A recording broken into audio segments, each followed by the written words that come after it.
എല്ലാ കൂട്ടുകാർക്കും മിടുക്കിയിലേക്ക് സ്വാഗതം. ഇന്ന് നമ്മൾ ഉണ്ടാക്കുന്നത് റമദാൻ കാലത്തൊക്കെ ഉണ്ടാക്കാൻ പറ്റുന്ന നല്ലൊരു വെർമിസെല്ലി പുഡിംഗ് ആണ്. നവാബി സെമായി. നല്ലൊരു ക്രീമി ടെക്സ്ചറായിട്ടുള്ള നല്ലൊരു പുഡിംഗാണിത്. നമുക്ക് റെസിപ്പിയിലേക്ക് പോയാലോ? ഇതിനായിട്ട് നമുക്ക് ആദ്യം വേണ്ടത് നല്ല തിന്നായിട്ടുള്ള വെർമിസെല്ലിയാണ്. നമുക്ക് പെട്ടെന്ന് പൊട്ടിച്ചെടുക്കാൻ പറ്റണം. ഇനി ഇത് വളരെ ചെറിയ പീസുകളാക്കിയിട്ട് നമുക്ക് കട്ട് ചെയ്ത് മാറ്റി വയ്ക്കാം. പിന്നെ ഇതിലേക്ക് വേണ്ടത് 2.5 ടീസ്പൂണോളം ബട്ടർ, കുറച്ച് നട്ട്സ്, കുറച്ച് ഉണക്കമുന്തിരി, പിന്നെ കുറച്ച് പൊടിച്ച പഞ്ചസാര 1/2 കപ്പ്, പാൽപ്പൊടി 3 ടേബിൾ സ്പൂൺ. ഇനി ഒരു പാൻ വെച്ച് അതിലേക്ക് 2.5 ടീസ്പൂൺ ബട്ടർ ചേർത്ത് കൊടുക്കാം.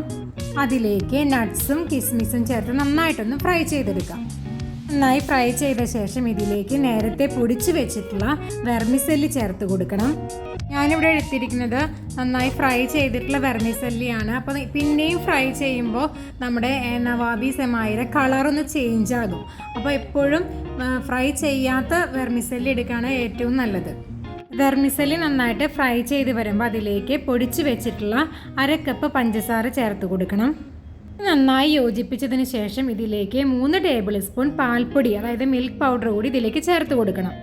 ഇതിൽ പാൽപ്പൊടി ചേർത്ത് കൊടുക്കുമ്പോൾ നല്ല ബ്രാൻഡിൻ്റെ പാൽപ്പൊടി തന്നെ ചേർത്ത് കൊടുക്കാൻ നമ്മൾ ശ്രദ്ധിക്കണം. ഞാൻ ചേർത്തുള്ള പാൽപ്പൊടി ചെറുതായിട്ടൊന്ന് കട്ട പിടിച്ചിട്ടുണ്ട്, അതാണ് ഇങ്ങനെ തരിതരിയായിട്ട് കാണുന്നത്. നന്നായിട്ടൊന്ന് യോജിപ്പിച്ച് കൊടുത്തതിന് ശേഷം നമുക്കിത് മാറ്റി വയ്ക്കാം.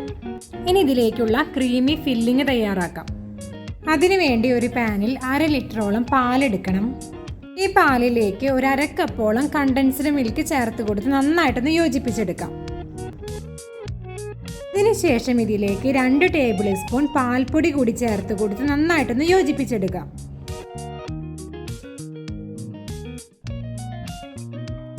ഇനി ഇതിൽ നിന്ന് തന്നെ കുറച്ച് പാല് മറ്റൊരു പാത്രത്തിലേക്ക് നമ്മൾ മാറ്റി വെച്ച് അതിലേക്ക് 3 ടേബിൾ സ്പൂണോളം കോൺഫ്ലോർ, അതായത് ചോളപ്പൊടി ചേർത്ത് നമുക്കൊന്ന് യോജിപ്പിച്ചെടുക്കണം.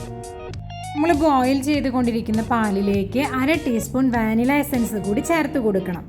ഇനി ഈ പാലിലേക്ക് നമ്മൾ നേരത്തെ തയ്യാറാക്കി വെച്ചിട്ടുള്ള കോൺഫ്ലോർ മിൽക്ക് മിക്സ് ഇല്ലേ, അത് ഇതിലേക്ക് ചേർത്ത് കൊടുത്തൊന്ന് യോജിപ്പിച്ചെടുക്കണം. നമ്മുടെ പാല് നല്ല ക്രീമി ടെക്സ്ചർ ആവുന്നതിന് വേണ്ടിയിട്ടാണ് നമ്മൾ ഇതിലേക്ക് ചോളപ്പൊടി ചേർത്ത് കൊടുക്കുന്നത്. സമയത്ത് നമുക്കിതിലെ ആവശ്യമായിട്ടുള്ള പഞ്ചസാര വേണമെങ്കിൽ കുറച്ചുകൂടി ചേർത്ത് കൊടുക്കാം. നമ്മുടെ പാല് നന്നായിട്ട് കുറുകി വരുന്നത് വരെ നമുക്കൊന്ന് യോജിപ്പിച്ചെടുക്കണം. ഇപ്പോൾ നമ്മുടെ പാലൊക്കെ നന്നായിട്ട് കുറുകി നമ്മുടെ ക്രീമി ഫില്ലിങ് തയ്യാറായിട്ടുണ്ട്. ഇനി ഇതൊന്ന് മാറ്റി തണുക്കാൻ വെക്കാം. ഇനി നമുക്ക് ഈ പുഡിംഗ് ഒന്ന് സെറ്റാക്കണം. ആദ്യം തന്നെ നമ്മൾ നേരത്തെ തയ്യാറാക്കി വെച്ചിട്ടുള്ള വെർമിസെല്ലി പുഡിംഗ് ഒരു പാത്രത്തിൽ ഒന്ന് നിരത്തി കൊടുക്കുക. ഒരു സ്പൂൺ വെച്ച് നന്നായിട്ടൊന്ന് പ്രസ് ചെയ്ത് ലെവലാക്കി കൊടുക്കാം. ഇനി നേരത്തെ തയ്യാറാക്കിയിട്ടുള്ള ക്രീമി ഫില്ലിങ് നന്നായിട്ടൊന്ന് സ്പ്രെഡ് ചെയ്ത് കൊടുക്കണം. ഞാനിവിടെ എടുത്തിരിക്കുന്നത് 200 ഗ്രാം വെർമിസെല്ലി ആയിരുന്നു. അതിന് വേണ്ട ക്രീം ഫില്ലിംഗ് ആണ് നമ്മൾ തയ്യാറാക്കിയിട്ടുള്ളത്. ഈ ബാക്കിയുള്ള വെർമിസെല്ലി നമ്മൾ ഫ്രൈ ചെയ്ത് വെച്ചിട്ടുള്ള വെർമിസെല്ലി കൂടി മുകൾ ഭാഗത്ത് നന്നായിട്ടൊന്ന് സ്പ്രെഡ് ചെയ്ത് കൊടുക്കാം. ഇനി ഇത് നമുക്ക് നന്നായിട്ടൊന്ന് തണുപ്പിച്ചെടുക്കണം. ഫ്രിഡ്ജിൽ വെച്ചിട്ട്, നോർമൽ ഫ്രിഡ്ജിൽ വെച്ചിട്ട് നമുക്ക് ഒരു 6 മണിക്കൂറോളം ഒന്ന് തണുപ്പിച്ചെടുക്കാം. ഈ റമദാൻ കാലത്ത് ട്രൈ ചെയ്യാൻ പറ്റിയ നല്ലൊരു വെർമിസെല്ലി പുഡിംഗ് ആണിത്. എല്ലാവരും ട്രൈ ചെയ്യുമെന്ന് വിചാരിക്കുന്നു. Thank you.